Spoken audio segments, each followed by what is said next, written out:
எல்லாருக்கும் வணக்கங்க. இப்போ வந்து நம்ம பிரதமர் ஒரு விஷயம் சொல்லியிருக்காரு. அதை வந்து என்னங்கிறத போய் பார்க்கலாம். வீடியோக்குள்ளே வாங்க போகலாம்.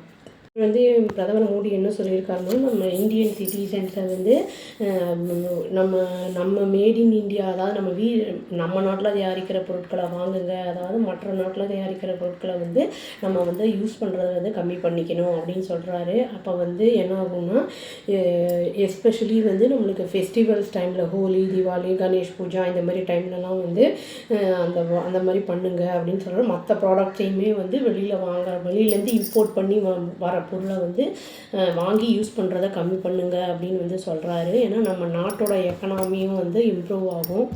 கணேஷ் ஐடியல்ஸ்லாம் வந்து அதுவுமே வந்து இப்போல்லாம் இம்போர்ட் ஆகி தான் வருது. அப்புறம் ஹோலி பவுடர்லாம் கூட இம்போர்ட் ஆகி வருது. இந்தியன் மார்க்கெட்ஸில் வந்து சைனீஸ் ப்ராடக்ட்ஸை வந்து ரொம்ப சீப்பான ரேட்டுக்கு விற்கிறாங்க. அதாவது வந்து டெக்கரேட்டிவ் லைட்ஸு, டாய்ஸு, அப்புறம் கிராக்கர்ஸ் இதெல்லாம் வந்து ரொம்ப வந்து அங்கேருந்து எக்ஸ்போர்ட் பண்ணி இங்கே இம்போர்ட் வர்றதுனால ரொம்ப கம்மியான ரேட்டுக்கு வந்து கிடைக்குது. இதை வந்து குஜராத்தில் ஒரு மீட்டிங்கில் வந்து அட்ரஸ் பண்ணும்போது இதை வந்து இந்த விஷயத்தை அவர் வந்து சொல்லியிருக்காரு. அப்புறம் வந்து நம்ம என்ன பண்ணோம்னா, வில்லேஜ் ட்ரேடர்ஸை வந்து நம்ம என்கரேஜ் பண்ணணும். அவங்களுக்கு வந்து ப்ராஃபிட் அவங்க எடுக்கிறாங்களா, எவ்வளோ எடுக்கிறாங்கங்கிறத காட்டிலும் ஃபாரின் கூட்ஸை வந்து விற்கிறத வந்து அவங்க வந்து பண்ணாமல் இருக்கிற மாதிரி நம்ம வந்து பார்த்துக்கணும், என்கரேஜ் பண்ணணும். நம்ம ப்ராடக்ட்ஸ் நம்மளே பண்ணுற மாதிரி அப்படிங்கிறத சொல்லியிருக்காரு அவர். இந்த கணேஷ் ஐடல்ஸ்லாம் வந்து என்னென்னா அப்ராட்லேருந்து வருது. அதுவும் வந்து சிலதெல்லாம் வந்து கண் வந்து சரியாக ஓப்பன் பண்ணாத அளவுக்கு கூட வந்து தயாரித்து வந்து அனுப்பி விட்றாங்க, அதை எக்ஸ்போர்ட் பண்ணுறாங்க அப்படிங்கிறதையும் வந்து அவர் அங்கே மென்ஷன் பண்ணியிருக்காரு. அது வந்து இந்த மாதிரி அங்கேருந்து மற்ற ஊர்லேருந்து இங்கே இம்போர்ட் பண்ணுறதுனால என்ன ஆகுது அப்படின்னா வந்து நம்மளுக்கு இங்கே வரதுனால இங்கே வந்து மேனுஃபேக்சரிங்கு, அப்புறம் வந்து இதெல்லாம் வந்து நிறைய வந்து ப்ரொடக்ஷன்லாம் வந்து ரொம்ப வந்து பாதிக்கப்படுது. அதே மாதிரி வந்து இம்பேக்ட் வந்து நிறைய இருக்கும். சப்போஸ் இங்கேயே எல்லாமே பண்ணுறோம் அப்படின்னா இங்கே வேலை வாய்ப்புகள் நிறைய கிடைக்கும். அப்புறம் வந்து இந்தியாவை முன்னேறத்துக்கும் வந்து நல்ல ஒரு வாய்ப்பு இருக்குது அப்படிங்கிறதையும் அவர் சொல்லியிருக்காரு.